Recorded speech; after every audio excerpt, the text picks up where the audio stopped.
سۆران چییە؟ سمبولی ئازادیە. حەسەن کێیە؟ حەسەن نەمرە. شوان سابیر لەکوێیە؟ لەناو دڵماندایە. لەناو دڵماندایە. 21 عوتی 2025 هەستاوین بە یادکردنەوەی شەهیدی سۆرانی مامە عەمە کە 17 ساڵە بەسەر تێپەڕیوە لەلایەن هێزەکانی دەسەڵاتی کوردیەوە کوژراوە و شەهید کرا.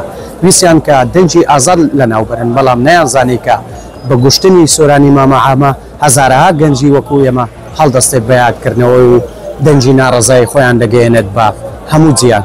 دەمەوێت لێرەکانەوە پامی خۆم بگەێنم کە لە ساڵ ڕۆژی شەهیدکردنی سۆرانی مامە عەمە لەلایەن بنەماڵی بارزانی و تاڵەبانی کە ویسیان دەنجی ئازاد و بیوێرکە بکەن. بۆیە ئێمە لێرەکانە پێتان دەڵێن بە کوشتنی ڕۆژنامەنووس و چالاکوانان و ئازادی خوازان ئێوە ناتوانن دەنگی ئازاد بکەن. ڕۆژێک دێ دەکەونە بەر شەقی میلەت. ئەم ڕۆژەشتان ئینشاءالله زۆر نزیکە. بڕوخێ بنەماڵی بارزانی و تاڵەبانی. هاوکاری ئێمە وەکو چالاکوانان و خانەوادەی شەهیدانی قەڵەمەوەیە کە بکرانی ئەم جۆرە کارانە لە دەرگایەکی عادیلانە بە سزای یاسایی خۆیان بگەن. ئەوەی ئەمی زیاتر نیگەران کردو ئەوەیە کە ئەم کارە لە لاندی خودی پارتی یەکێتیەوە لە دوو حیزبی گەندەڵ و مافیاوە ئەنجامدراوە بکەرانی ئەم جۆرە کارە نادیارن و ئەم کەیسانە هەڵی بزرکردنیان دەدرێت. لەماوەی چەند ڕۆژی ڕابردوودا بینیمان هاوڵاتێکیان شەهید کرد بە ناوی حەسەن ڕەحمان کە تەنها بۆ داواکردنی مافەڕاوەکانی خۆی هاتبوو داوای مافەڕاوەکانی خۆی دەکرد بینیمان شەهیدیان کرد و ئەم لەلایەن ئەم دوو حیزبانەوە تاوانباران داڵە دەدرێن. لە شاری ماستەر خۆپیشاندانێکمان نەزام کردەوە بەمەبەستی ئەوەی کە دژی ئەو حکومەتە گەندەڵە بوەستینەوە سەبارەت بە شەهیدکردنی ڕۆژنامەنووسان. ئەوڕۆ ساڵیادی ڕۆژنامەنووس سۆرانی مامە عەمە بوو. بۆیە داواکارم لەخوای گەورە کە ئەو دز و گەندەڵانە نەمێنێت لە وڵاتی کوردستان و عێراقدا بە تایبەتی سەرانی پارتی یەکێتی.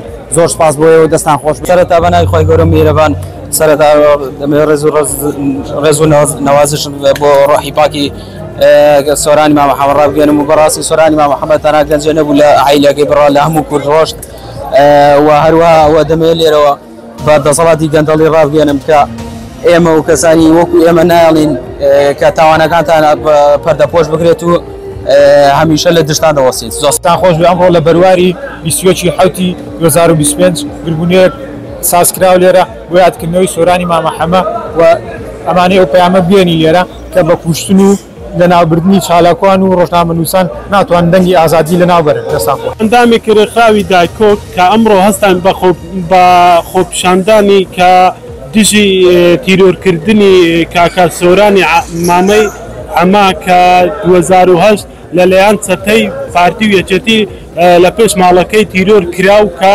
داوای ئاشکرابوونی دزی و گەندەڵی پارتی و یەکێتی کرد کە پارتی و یەکێتی کە زۆر بێڕەحمانە تیرۆریان کردووە هەر تاکێکی کورد داوای مافی خۆی بکەو یان سزنیەکەن یان تیرۆریەکەن و کە بەو ئاخرش